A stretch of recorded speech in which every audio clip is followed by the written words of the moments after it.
So what we're in the middle of discussing is the Gemara said that according to Rabbi Yochanan, this machlokes that we have between Rabbi Meir and Rabbi Yosy as to whether or not when you're burning chametz, can you burn truma tahira with truma tameya together in the same fire, because one is going to be matama the other. That machlokes is only during this man beer when it's aser midirabanan to have hana from the chametz, but it's not aser midiraisa. So between 11 and noon during the 6th hour. But after the 6th hour, where the chametz, the truma tahira, is already aser b'hana midiraisa, even your Yosy would agree that chametz that's aser hana midiraisa, truma tahira, you're allowed to be metamed when you burn it. That was the hypothesis that the Gemara is trying to prove. So the Gemara starts with this: Hapash she'ipsha. You have a bread that was rotten. It was rotten. V'nifzala milachal la'adam, and it's no longer edible for a human. But v'akelav yachal la'achla. And the idea is, since it once upon a time was good bread, edible bread, it got a status of the oichel, and even though it's no longer edible to a human, but since it's still edible to a dog, it still retains its status of a meichel. And it happened to have been, before we get to that, so you have a piece of bread that's rotten. Is it subject to the laws of a meichel? So we're saying it is, and therefore matama tumas oichel b'kabetza. If it's a kabetza, which is the minimum shear you need to be susceptible to tumas oichlin, it's going to be matama. So now we've established that it has the din of an oichel. Now, what would be if this pasha ipsha, this rotten piece of bread, happened to be truma, and it's truma tahira, but it's rotten? When you're burning your chametz in the 6th hour, you're allowed to burn this rotten bread that happens to be truma with tuma. So let's ask ourselves a couple of questions. The first question is why are you allowed to burn it with tuma? You're making it tummy. Teretz is, since it's rotten anyway, and it's not such good bread, it's going to be destroyed anyway, so then we're not worried about being metamet. So if that's the case, then we could argue that if it's really aser bana, for instance, after the 6th hour is over, already in the 7th hour, then even if it wasn't rotten bread, even if it was good bread, since it's totally aser bana midaraisa, you would also be able to burn it with truma that's tahar. So that's the raya from this brisa that you could burn good truma tahira with tuma after it's aser bana, after the 6th hour. Now that we have such a raya, we now need to determine who is the author of this brisa. We're trying to prove that it's Rabbi Yosy who allows it. Rabbi Meir for sure allows it. Rabbi Meir allows you to burn truma tahira with truma tameya even during the 5th hour. We need the raya in Rabbi Yosy. So if we look at the brisa, it says apasha ipsha. Only if it's rotten can you burn it with the chametz during the 6th hour. Well, that doesn't make sense according to Rabbi Meir. According to Rabbi Meir, we know that even pristine, freshly baked bread of truma during the 6th hour, you're allowed to burn it together with tuma. So since this brisa only allows you to burn rotten bread with tuma, it must be that this is not following the shita of Rabbi Meir. This must be Rabbi Yosy.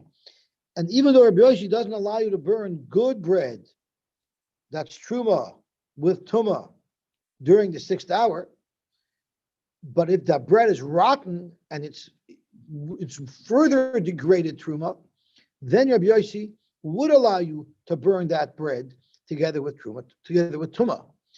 By the same token, the Gemara feels we can stretch that to apply to good bread after the 6th hour, where it's totally aser bana. Rabbi Yosy would also hold that you're allowed to burn it with tumeya. And that was the Gemara's raya. Zok the Gemara, you don't have a raya from there. Shiny hasam the afra ba'almahu. You can't compare good bread, even though it's aser bana, to rotten bread. Rotten bread is afra ba'alma. After ba'alma, plain dirt, you're allowed to make it tummy because it's completely degraded. But truma, that's tahar, even though it's asr b'ana, and we're after the 6th hour, from here you can't prove that that would be able to be burnt together with tuma. So that takes us to the end of this segment.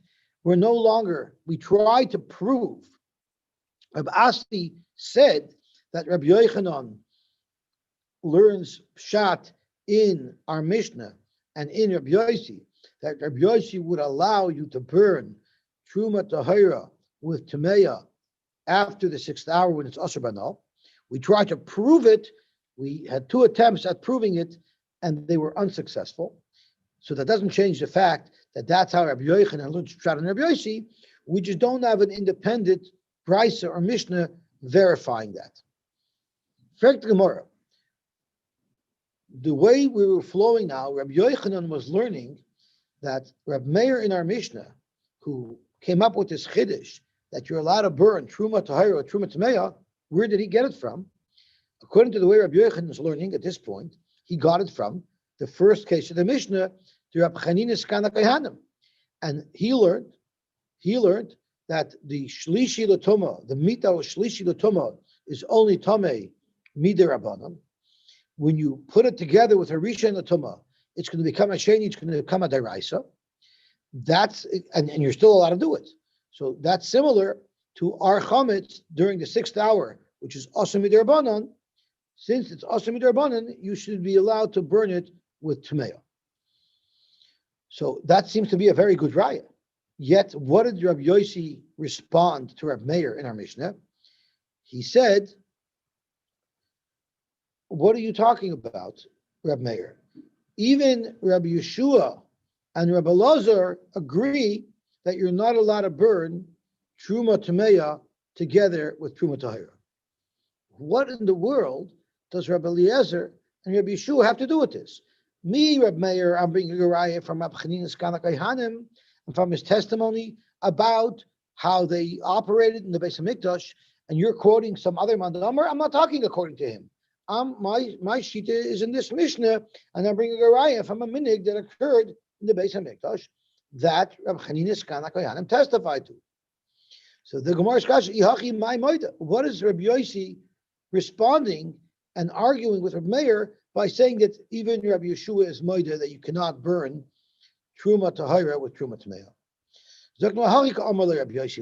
This is what Rabbi Yosy meant when he was confronting Rabbi Meir. He said, I feel Rabbi Yeshua, when you look around in the world, who are you going to find who's makel by Truma? Who's makel by Truma on your responsibility to keep this Truma Torah? Let's look around in the world. We had cases where it's discussed. The first case that we had that was discussed yesterday was if you have a barrel that became Suffolk Tuma, according to Rabbi Yeshua, you were allowed to put it into a place where it would be in danger of getting really tummy. Rabbi Eliezer holds no, you have to protect the barrel, even though it's a Suffolk Tuma, you still have to protect it. So, and this is what Rabbi Yosy was telling Rabbi Meir. I feel Rabbi Yeshua de Mekel.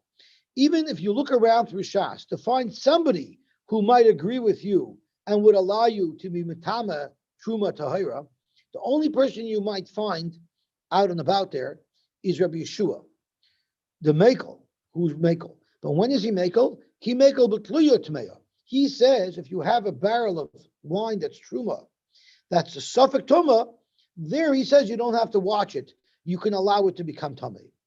But if it's completely Tahar, if you're sure you're not allowed to neglect it, you have to watch it. So how could you, Reb Meir, go out on such a limb to say that you could burn Truma Tahira with Truma Tameya? No one says that. The most kuludik Geshita, if you look around through Shas, that you could find will be Rabbi Yeshua. And even Rabbi Yeshua limits it to where it's a Suffolk Tuma.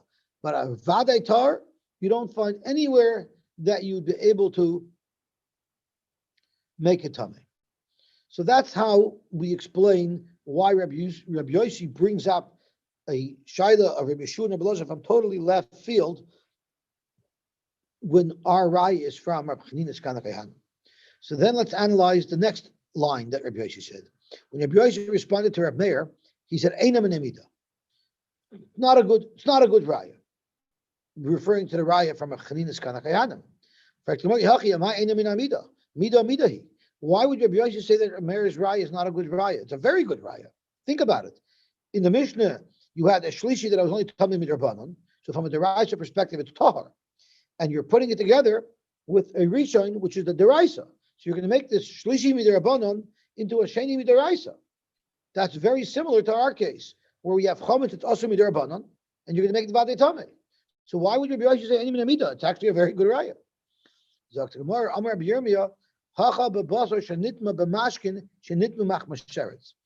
Let's review the first case of the Mishnah. The first case of the Mishnah was Reb Chanina's Kanakanim said testimony that they would burn shlishi l'tuma. How did something become a shlishi l'tuma? Very simple. There was a sheretz, which is an av. It touched one bit of food, and this bit of food made it into a rishon. This bit of food touched another bit of food, which made it into a sheni, and this bit of food touched a third bit of food that made it into a shlishi. Food being matama food is only midarbanan. So come to chos, it's only a shlishi midarbanan. Zokt Rabbi Yirmiyah, let me tell you what the case of the Mishnah is. That's not how the shlishi came to be. The way the shlishi came to be was hacha bebasar shenitma b'mashkin shenitnu machmasheretz. So you have a sheretz that's an av. The sheretz touched mashkin and made the mashkin into a rishon. The rishon touched one piece of meat and made it into a sheni, and then that meat that was a sheni touched the next piece of meat that made it into a shlishi. So what's significant about that? Was there a merit l'tamei for Rabbi Yosy l'tamei? And there's a machlokes between Rabbi Meir and Rabbi Yosy what the status of this piece of meat is. Rabbi Meir l'tamei the Omar Tumas Mashkin l'tamei acherem d'Rabbanan. Rabbi Meir holds that a mashke midaraisa will not be metame anything else. So since the sheretz didn't touch this meat directly, the sheretz touched mashke, and all of this Tuma is coming from that mashke, all of the Tuma that's coming down is only midirabanan. So what it really is that we have a piece of meat that's only a shlishi midirabanan, meaning midaraisa doesn't have any Tuma at all. And the testimony of Rabbi Chanina is that they burnt it together with a rishon of Tuma deraisa. So you're making something that's not Tuma deraisa into a Tuma deraisa. That's a very good raya to our question by chametz, which is exactly the same thing.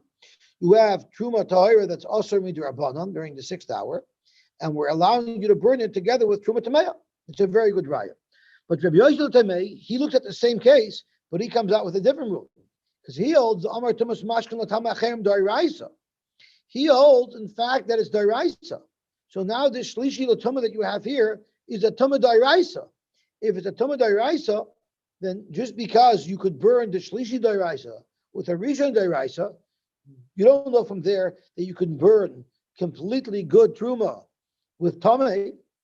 Therefore, according to Rabbi Yosy, it's not a good raya, and that's why he said Eina min amida, because from Rabbi Yosy's perspective, that Tumas Mashkin is Dairaisa, then this Shlishi Latuma is also a Dairaisa, and therefore you're allowed to burn it with a Rishon that's Dairaisa. But that doesn't tell us that you could burn Truma that's only Tamei Midrabanan, that's only Asher Ba'no Midrabanan, that you could burn that with Truma Tamei.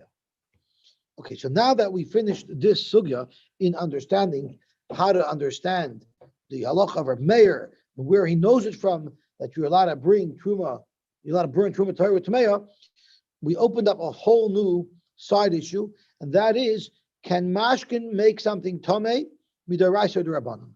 So if a mashkin becomes tamei, let's say a sheretz touches it and it becomes an avatuma, can it now further spread its tuma to something else, midaraisa or only midarabanan? And that is the sugya that really we're going to be discussing today.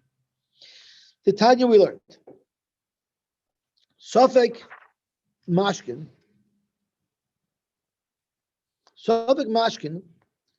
litame tamei. You have a mashkin, and what happened is a sheretz came in its vicinity, yet we're not sure if it actually touched this mashkin. So therefore, it's a suffix. Is this mashkin tamei or not? So what does the Tanakam of this brayso say? Tamei. If you have a suffix, whether or not a sheretz touched mashke, it's going to be tamei. The fact that it's tamei tells us something very important. It tells us this must be a deraisa, because it's a suffix, and we're paskening the chumrah. It must be a deraisa. So this down holds that a mashka can become tamei midaraisa. But the tamei acherim tahar. What if you had this mashka that became tamei, and you're not sure if this mashka touched something else? That something else will be tahar, because the fact that mashka could be tamei something else is not a deraisa. It's only the rabbanon divrei Rab Meir. So this is the Rab Meir that we just mentioned a moment ago on the Beis. That Rab Meir holds that a mashka might be able to become tamei midaraisa, but it wouldn't be able to transmit tamei midaraisa. Therefore, anything that became tamei from this mashka would only be tamei midarabbanan.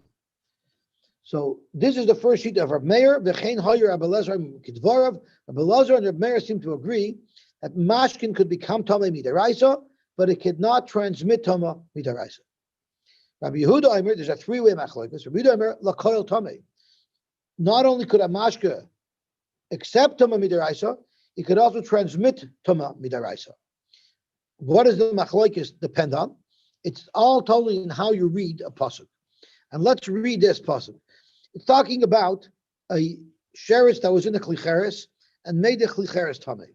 And the pasuk says, "Mikol ha'oichel asher yachel."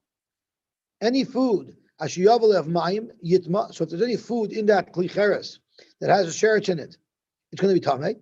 And then here's the key line: "V'chol mashke asher yishte v'chol kli yitma." Any mashke that's in the klicheres that had a sheretz in it, that mashke will become tamei. So you have a pasuk here that's saying it's tamei. Now the question is, do you read this yitma, it will become tamei, or do you read this word yitamei, it will also be able to make something else tamei? So the way we learn, Rab Meir holds it's yitma, only the mashka could become tamei, but it cannot be metame anything. But Rav Yehuda said lakoil tamei because you read the word yitamei. So a mashka not only will become tamei, but it will also be able to transmit tuma to another object. Rabbi Yosy, Rabbi Shimon, they say a split. They say a mashka could be metama others, but it cannot be metama everything. La'oichlin tmein, it could be metama midaraisa food items, but la'kelim toirim, but it cannot be metama kelim midaraisa. So there's a three-way machlokes. Rab Meir, which is relevant to us, hold that although mashkin can become tamei midaraisa, it cannot transmit tuma at all. We have the shita of Rabbi Yosy, of Rabbi Yehuda, who holds it could transmit tuma, and we have Rabbi Shimon who holds it could transmit tuma to oichlin, but not to kelim. So now we're departing from our Mishnah and from analyzing our Mishnah, and now we're focusing on this three-way machlokes. So in this three-way machlokes, Rabbi Elazar made it very clear that he agrees with Rab Meir, meaning he holds that mashka can become tamei midaraisa, although it cannot transmit. Frag the Gemara, is that so? The Savar Rabbi Elazar mashkin islu tuma ba'ilam? Are you telling me that Rabbi Elazar holds that mashkin could become tamei midaraisa? I'll prove to you that that's not what Rabbi Elazar holds. Because Vatanya we learned, Rabbi Elazar Aimer, ein tuma lemashkin kol ikir. That's pretty explicit. Mashke does not become tamei, period. Sharei Heyed Yosy ben Yezer is streda. Rabbi Yosy ben Yezer is streda told us two things. One of these two things are relevant to our sugya. The first thing he said, which is not relevant to our sugya, is al el kamsa dachin. A certain type of grasshopper is kosher. The second thing he said is very relevant. Val mashkin based mitbachaya dachin. All of the mashkin, like the dam and the water that's found in the Beis Hamikdash, they're all tahar. So what does he mean when he says tahar? Because when Rabbi Elazar said ein tamei lemashkin kol ikar, he was deferring to what Yosy ben Yezer Estreda said, and what Yosy ben Yezer Estreda said was the liquids in the Beis Hamikdash and the butchering area of the Beis Hamikdash are not going to be tamei. So what exactly does that mean? So there happens to be a two-way machlokes between Rav and Shmuel, what Yosy ben Yezer meant. So let's look at our options. Hanichal Shmuel. According to Shmuel, the Amar Dochen Milatame Tumas Acherim, Aval Tumas Atzman Yesh Lahen. If the way we're going to understand Rabbi Yosy ben Yezer, like Shmuel understood him, that he's not saying really that there's no Tuma at all for these mashkin. What he's saying is they could become Tomei, they just know Tomei in them Lagabe being Metame something else. So then it makes perfect sense. Because here, Rabbi Eliezer is agreeing to Yosy ben Yezer, who holds that mashkin could become Tomei, yet they cannot make anything else Tomei, which is perfectly consistent with what Rav Meir said in the Mishnah, and Rabbi Eliezer agreed to him. Elul Rav, if you understand Yosy ben Yezer the way Rav does, Damer Dochin Mamish, Rav says that when Yosy ben Yezer said that mashkin based mitchaya dochin, it means that there's no tuma whatsoever on those liquids at all. If there's no tuma whatsoever on those liquids at all, and that's what Rabbi Eliezer agrees to, how could Rabbi Eliezer agree to Rabbi Meir if Rabbi Meir says there is tuma for mashkin? It's just that they cannot transmit tuma, but they themselves can become tumah. Yet Rabbi Eliezer says here that I agree with Yosy ben Yezer, who says there's no tuma at all, the way Rav understood him. Zok to Gemara, Amar Rab Nachman Yitzchak, Achada. When Rabbi Eliezer said that I agree, Aimer Kedvarav, I say like Reb Meir, he didn't mean that I agree to both of the statements that Reb Meir made. Reb Meir made two statements. A, mashka could become tamei. B, mashka cannot make something else tamei. Well, I only meant to agree to the second statement that he meant, that he said, which is mashkin cannot make something else tamei midaraisa. But the first statement that he said, that mashkin doesn't become tamei, then mashkin does become tamei. The first statement that Reb Meir said that mashkin does become tamei, that I disagree with. So, Michael, maybe when Rabbi Eliezer says I agree with Reb Meir, he just meant on one halacha that it won't make anything else tamei. In fact, that's hard to argue because look at the words. Kidvarov is plural, indicating the nefishi. I agree with not only one thing that you said, rather I agree with both things that you said. It says v'chein katani. When you read it, it's pretty obvious that Rabbi Eliezer seems to be agreeing with everything that Rabbi Meir said. Zakmar kasha, nunu yava kasha. I'm still going to maintain that Rabbi Eliezer only agrees to Rabbi Meir about the fact that mashkin cannot make something else tamei. So the Gemara here blind with a kasha. Next, gufa. Rav Omar Dochin Mamish. Rav said that Rabbi Yosy ben Yezer Yisrael said that there's no Tumas Mashkin at all in the Beis HaMikdash, even to become Tamei. Shmuel Amar Dochin Milatama Tumas Acherim Aval Tumas Atzman Yesh Lahen. Mashkin won't make anything else Tamei in the Beis HaMikdash, but surely Mashkin does become Tamei. Rav Amar Dochin Mamish. Rav says it's not Tamei at all. Kasavar Tumas Mashkin Derabana. He holds that any Tumas Mashkin that we've ever heard about, that we know about, that's all Midrabanan, it's not Midaraisa. The Chigazu Rabbanan, where do the Rabbanan make their Gzera? The Mashkin de Alma, that's for Chulin. The Mashkin based with Bachaya Loy Gazer. But the Rabbanan will not make a Gzera to be Mar Tuma in the Beis HaMikdash. So they're definitely not going to say that there's Tuma on Mashkin that exists in the Beis HaMikdash. Well, Shmuel Amar, not so. Even in the Beis HaMikdash, we'll say that the liquids, the dam, the mayim, will not make other things tamei. Aval tumas atzmon yesh lahen. They themselves could become tamei, and therefore you'd have to destroy them. Kasavar, we would assume that Shmuel's pshat and Shmuel is that tumas mashkin atzmon deraisa. That mashkin could become tamei is a deraisa, and that's why it applies equally to kachim. But l'tama acherim, this tumah that it could be mitam other things is the rabbanon, and therefore v'chichaz rabbanon b'mashkin the alma. The rabbanon only made the gzera that mashkin could be mitam other things by other types of liquids, but the mashkin be'mit b'chaya loy gazer. V'chi loy gazer rabbanon l'tmuya yacherim aval tumas atzmon yesh lahen. The rabbanon didn't extend the gzera to kachim that mashke could be metama, a second product. But the mashke itself, yeshlan, they have tuma, because that Shmuel holds as deraisa. Now this Shmuel is really the way we understood Reb Meir, that in fact, mashkin is tame midaraisa. It just cannot be metama something else mi daraisa. So Amar Lei, Rav Huna bar China Labrei. Rav Huna bar China told the son, Ki Ailes lekamei Rav Papa, when you go to Rav Papa, I want you to ask him a question for me, because I have a very big difficulty with this halacha. I have a very big difficulty with Shmuel's halacha that mashkin could be tamei, but cannot make anything else tamei. Rami Lei asked the following question to Rav Papa. Mi Amar Shmuel dachen milatama tumas acher? Does Shmuel really say that mashke cannot be metama something else? Aval tumas atzman yesh lahen, yet it could become tamei. That makes no sense because the Torah tells us otherwise. Kari kan, it says in the pasuk, v'ya basar asher yiga b'chal tamei. Any basar of kachim that touches anything at all that's tamei, lo yochal, you're not allowed to eat it. So it's clearly telling you that if basar of kachim touches anything that's tamei, lo yochal, you're not allowed to eat this meat anymore. So let's think about it. If you hold that mashkin is tamei, mashkin becomes tamei. Well, then the pasuk says, if basar touches something that's tamei, such as mashkin, it itself will become possible. You're not allowed to eat it anymore.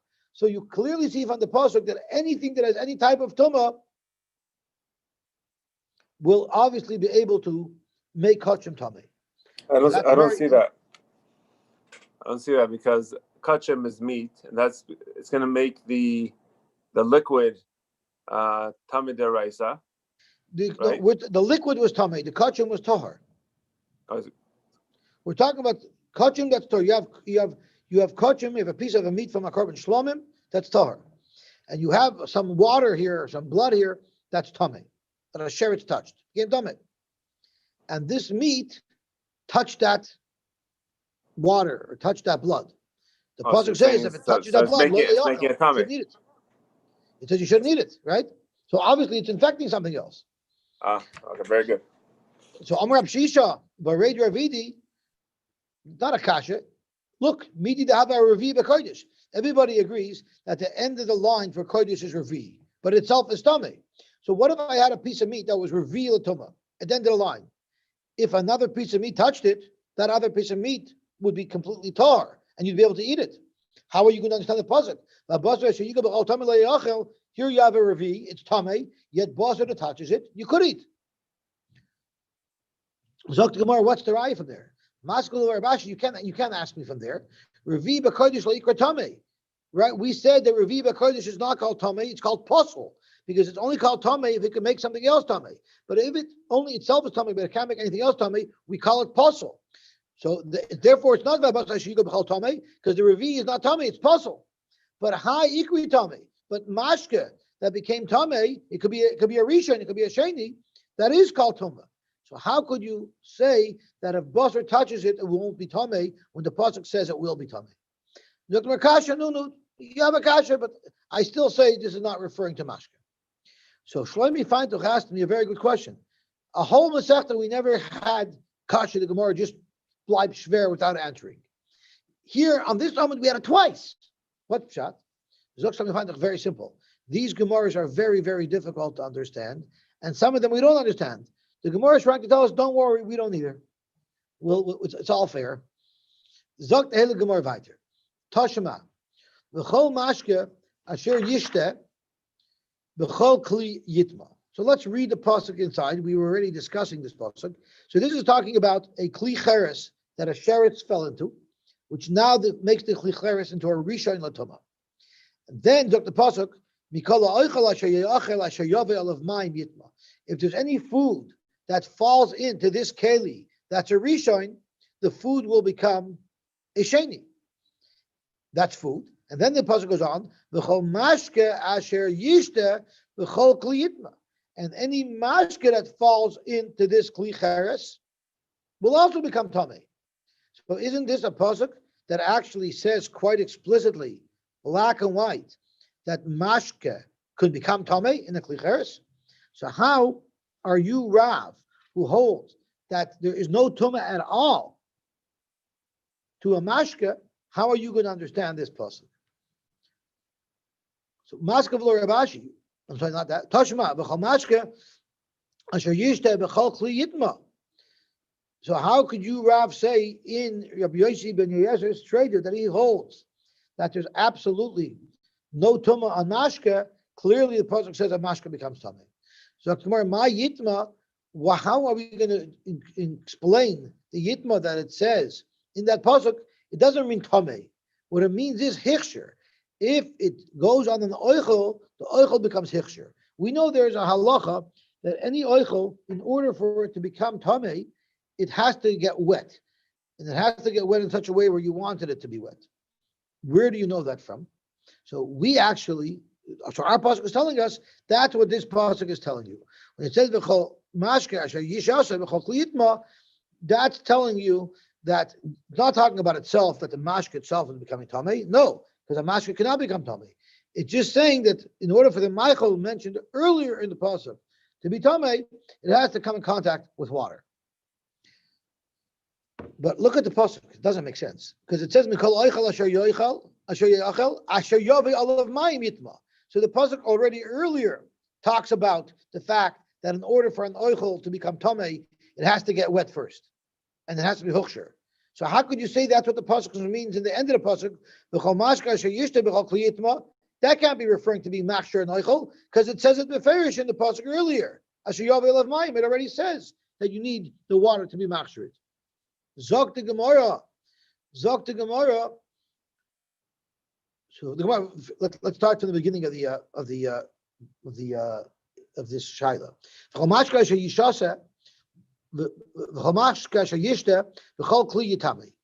So you see that a mashka could become tamei, and for the Gemara, ma'itame hechsher. It just means that this water could be machsher the oichel mentioned earlier in the pasuk to become tamei. In fact, the Gemara hechsher meresha the cross shamaslei. We just read the pasuk, and the first part of the pasuk specifically discusses that it has to touch water, it has to be huksher. So why would I need another pasuk to tell me that you have to be machshir zroim l'kabel tuma? Zok the Gemara.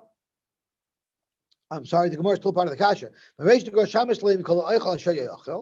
for the Gemara, you need two psukim to tell us that water is machshir l'kabel tuma. Why? Chad betlushin. One is referring to water that you've already uprooted. It's in your bucket. And that water in the bucket, if you spritz it on the Michael will be huksher l'kabel tuma. The chad min mechubarin. And the other pasuk we need to tell you that if you have a fruit that needs to be huksher l'kabel tuma and it fell into a river, it fell into a puddle, it fell into a spring, it fell into water that was always connected to the ground, that's also considered huksher l'kabel tuma. Utrichi, you actually need a separate pasuk to teach us that water that's tolish could be machshir something l'kabel tuma. And you also need a pasuk to tell you that water that's mechuber is going to be machshir something l'kabel tuma. Why? The Yashminan betlushin. If you would have only had one pasuk talking about tlushin, talking about water in a bucket, that's mishum dachshavinu. The fact that you drew the water in your pail, you gave that water a chashivas. So therefore, that water will be machshir Michael to be l'kabel tuma. Aval mechubarin. If you have water that's in a bucket, that's in a puddle, that's in a spring, that's in the ground, that doesn't have such a chashivas. It's just there. Maybe that would not be machshir Michael to be l'kabel tuma. And v'itan mechubarin, if you only knew mechubarin, then I would say mishum dekayim b'dechtayu. Since it's in its original place, that gives it chashivas, and that's why it's machshir l'kabel tuma. Chashivi, aval tlushin. But if you have water in a pail, maybe that's not such significant water, and it would not be able to be machshir something l'kabel tuma. Emeloi tzrichi. So we have to ask a question when we learn this Gemara, because we've learned this so many times in Shas. We know this concept that food has to become wet before it can become tummy. We all know this concept. We didn't just learn this now, but where did we learn it from? Which pasuk do we know this concept from? That the water has to touch pears or any food before they become tummy. It's not this pasuk. It's v'chayitin mayim al zera. And we read it v'chayutan mayim al zera, and we say it's yitain dumot the yutan, that the water, you don't necessarily have to put the water on the Michael, but it has to be there in such a way where you would be happy with it. So we already know that water is required, or one of the 7 mashkin are required to be machshir Michael l'kabel tuma.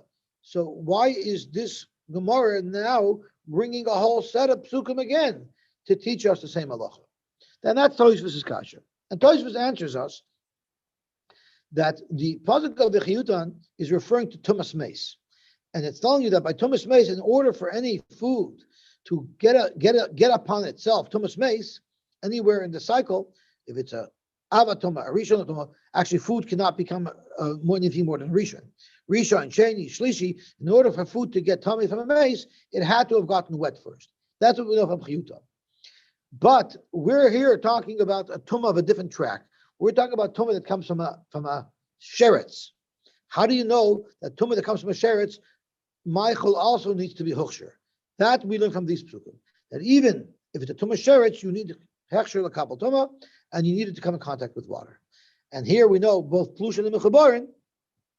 And once we know by sheretz, tumah sheretz, that the water, that whether it's talish or mechubar, it still could be machshir, Michael l'kabel tumah, we'll say that the hechsher that applies to tumas meis also is both with water that's talish and water that's mechubar.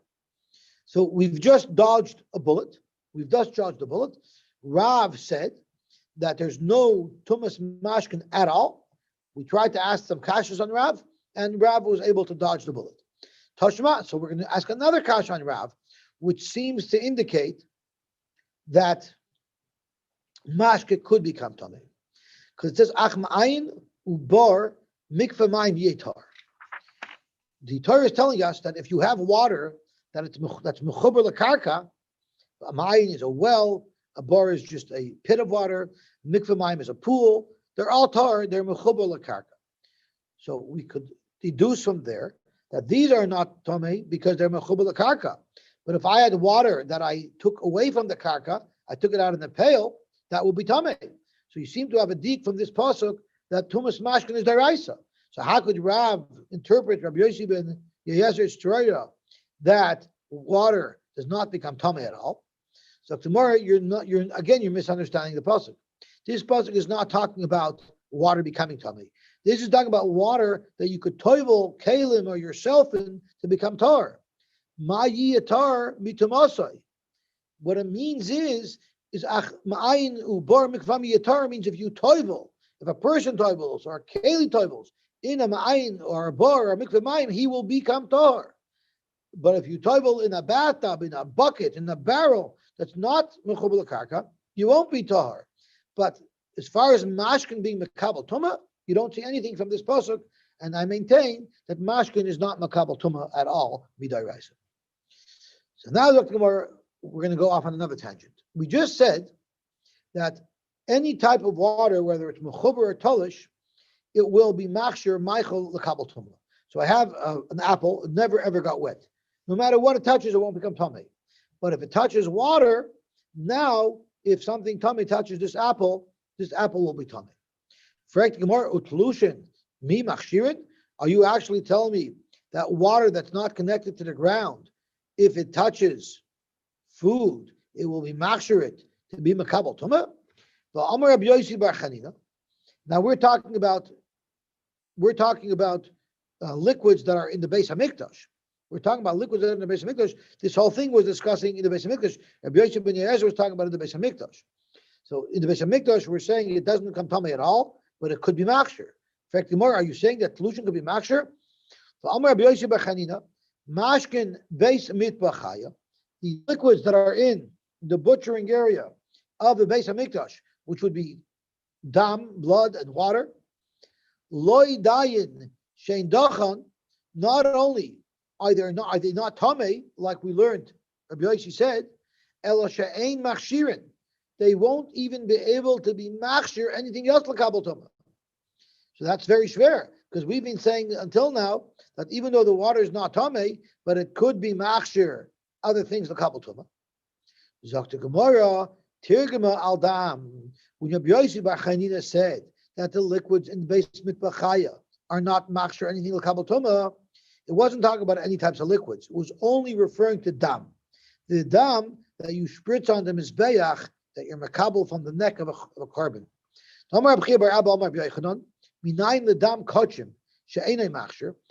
do you know that the blood of carbonis that's used to be spritzed on the mizbeach, that it will not be machshir? If it touches food, that food will still not be makabel tamah. Shenemar alo eretz tishbechenu kamoyu. The only type of dam that's machshir is dam that you could spill out. Dam shenishbach kamayim machshir. Only dam that you could spill out, meaning you don't need to gather it, you don't need to save it, you don't need to use it for zrika. Only that is going to be machshir. What does this pasuk have to do with hechsher? This pasuk is just talking about chulin animals. Rashi tells us, because it says ala erech sheshbechenu kamayim. When is it considered like mayim? When is dam considered like mayim? That it will be machshir, meichel to be makabel tuma? That's only if it's nishbach kamayim, if you don't need to gather it. But dam that you have to capture because you're spraying it on the mizbeach, that dam in fact will not be machshir.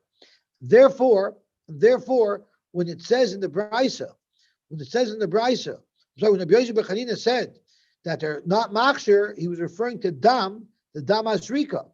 The dam azrika would not be machshir because that the Torah tells us is not like mayim. Dam she'eina nishbach b'kamayim, but dam that you need to capture to be zoyrik on the mizbeach, to spritz on the mizbeach, einay machshir, that will not be machshir. So Maskav lo Rab Shmuel bar Ami, I have a problem because I read damatamtus. Damatamtus is blood that comes out of the meat. It's not the blood that pumps out of the arteries when they shech the animal. It's just regular dam, the type of dam that we salt our meat for. The nishbach kamayim, that you don't have to capture for anything. So that is like water. But the einay machshir, we know that it's not machshir to be makabel tuma. So why is that not machshir to be makabel tuma? Since you don't need it for this rika, why do we say that it's not machshir to be makabel tuma? Amar le Rab Zeya said, don't bring me a raya from damatamtus. Hanach l'damatamtus dafilu b'chulin nami loy machshir. Damatamtus is not machshir l'kabel tuma. Never mind the kachim, even by chulin, because damatamtus there's a separate reason why, and we're going to learn in a moment why it's not machshir. Nothing to do with the Aretz Tishbechenu. Zok Gemara, Kibla B'nei Rab Shmuel bar Ami. Rab Shmuel bar Ami was makabel this from Rab Zera. Rab Zera said that damatamtus is different, and damatamtus is not considered a mashke. That could be machshir's royim. Rab Shmuel bar Ami accepted it. Why? Because there's a pasuk that says it. You're not allowed to eat dam, because the dam is the soul of the animal.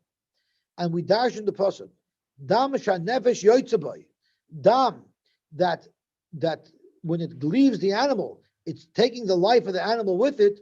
Kori dam, that's the dam that we consider dam. That's one of the mashkin. But dam she'ena nefesh yoytzaboy ena kori dam. So damatamsus, which is not dam that comes out of the arteries of the animal when it dies, rather it's just blood that's absorbed in the ivarim.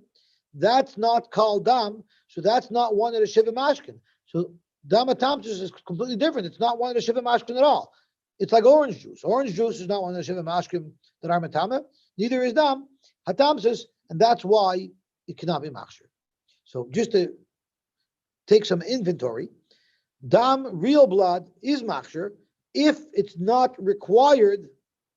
If it's not required for zrika, dam that's not required for zrika would be machshir. So if it was chulin, or if it was a chulin animal that's not required for zrika, that's when it will be machshir. But if it's required, so you cannot say on it ala eretz tishbechenu kamayim, then it will not be machshir.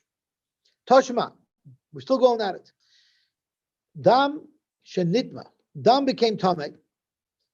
So the graya is going to be right from here. The bride says dam that became tamei. How could Rab learn in Rabbi Yosy ben Yosef Shrader that dam cannot become tamei because it's a mashka? The bride says dam shenitma. But let's see what the bride says.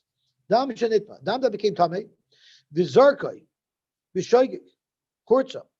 We were talking about a carbon. The dam became tamei. It's possible, and by mistake, the kohen spritzed it. Kurtza. The carbon is a kosher carbon, and it's because of the tzitz. We know that the tzitz is maratza. The kohen gadol's tzitz is maratza. All of the carbonas that were spritzed, that were processed betuma. So dam shenitma v'zarka b'shoygik kurtza b'mezid like kurtza. If it was b'mezid, if you did it on purpose, you spritzed the tummy blood, and we'll soon see what that means. Then the tzitz won't work for it. That's a knas. Really, it does work. It's a knas. And Rashi tells us the person's not allowed to bring another carbon, because if it's only a knas, but midaraisa his carbon worked, then they can't bring another carbon because it's bringing chulun lazara. It just means loihortza that if there's any meat that would be eaten by the kehanim or the bailam, they wouldn't be allowed to eat that meat because of this loihortza. So the problem is, you clearly see here that dam could become tamei. How could dam become tamei? If Rav learned in Rabbi Yosy ben Yezrei Shreda that the dam cannot become tamei? So tomorrow midirabanan, it only becomes tamei midirabanan. Udaloik Rabbi Yosy ben Yezrei Shreda. Rabbi Yosy ben Yezrei Shreda said that you don't make a gzeira midirabanan in the Beis Hamikdash. Midaraisa, dam cannot become tamei. In the Gvula, not in the Beis Hamikdash, there's a gzeira that mashka becomes tamei. But in the Beis Hamikdash, Rabbi Yosy, you don't make a gzeira. This brisa would dispute Rabbi Yosy, and this brisa would say that even in the Beis Hamikdash, we make a gzeira that mashkin, such as dam, could become tamei. Okay, let's try again. Tashma. Alma tzitz meratze. What does the tzitz cover for? Because the tzitz makes karbanis valid that otherwise would be puzzle. Aladam valabasar. And Rashi says this means, aladam means if the dam became tamei. The alabasar valachelev shanitma. I'm sorry, it's all about Tuma. Either the dam became tamei, or the basar became tamei, or the chelev became tamei. So again, this brisa says beferish that dam could become tamei, and then it says bein b'shogeg bein b'mezid, whether or not it was tamei b'shogeg or b'mezid, bein b'onis bein b'ratzin, bein b'yachid bein b'tzibur. So once again, you see dam could be tamei. So the Gemara says the same teretz as before. Now the problem that we need to ask is, a moment ago in the brisa that we quoted, it said dam shenitma b'shogeg hortza b'mezid lehortza. Yet in this brisa it says bein b'shogeg bein b'mezid. So here it says b'mezid is lehortza. The tzitz does not work for mezid. Yet here it says that tzitz does work for mezid. So what is it? Does the tzitz work for mezid, or doesn't the tzitz work for mezid? So Rashi says there's two things happening here. A, did this blood become tamei on purpose? Did some lowlife come and purposely make the dam tamei, or did it become tamei by mistake? That's one question. The other question is, now that I have dam tamei, did the kohen spritz it on purpose, knowing that he wasn't supposed to, or did the kohen not realize that it was tamei and he spritzed it by mistake? So the Gemara elsewhere asks the contradiction between these two brises, and there's two truths given. Either the first brisa is talking about how it became tamei, and the second brisa is talking about spritzing it. When you spritzed it after it was tamei, did you spritz it on purpose or not? And the other teretz is the opposite. The first brisa is speaking about once it became tamei, if you spritzed it b'mezid, and the second brisa is speaking about the circumstances under which it became tamei.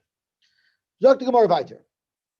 So now the Gemara is starting to get much easier, because we're just bringing rayas back and forth if mashke is tamei b'deraisa in the Beis Hamikdash. Tashma, it says v'nosa aharon is avoina kodesh. Again, when Aaron wears the tzitz, he's carrying upon himself the avoina kodesh. So fragtig brisa v'chi'eze avoin hu noise. Which avera is he carrying? Im avoin pigel, if it's the avera of pigel. Harei kfar nemar lo yerotza.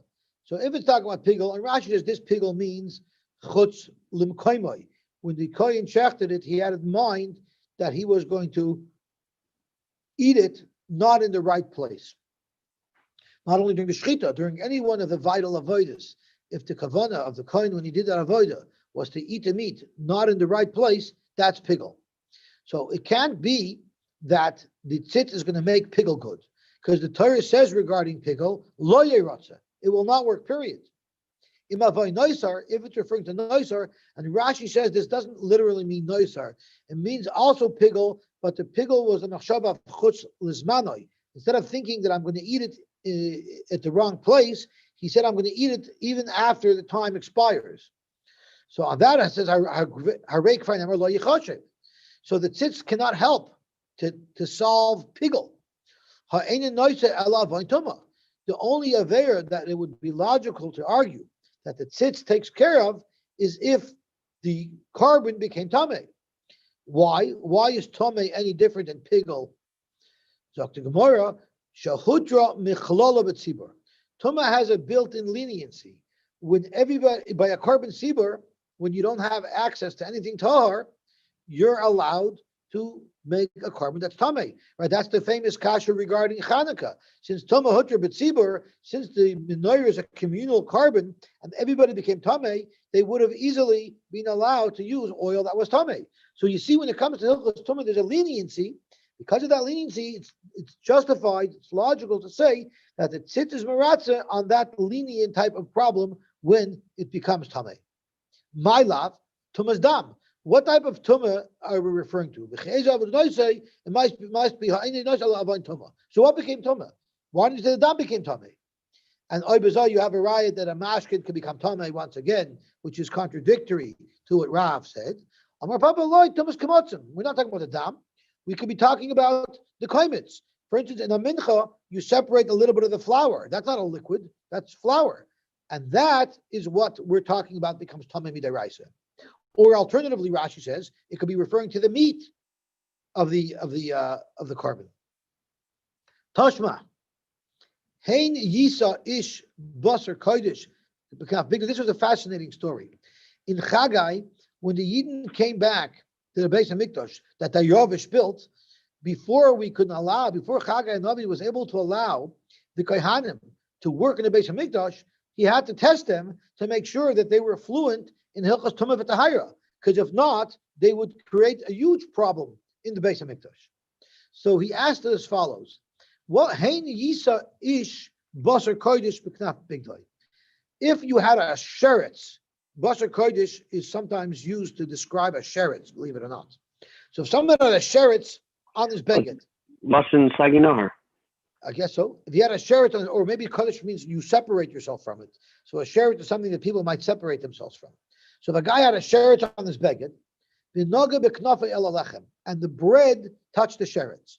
If the bread touched the sheretz, what does it become? What type of tumah does it become? Rishon. A rishon, exactly. Vela nozid, and then the bread touched the nozid. What does the nozid become? Sheni. Then the nozid touched the yayin. What does the yayin become? Shlishi. Ve'al shemen, it becomes revi.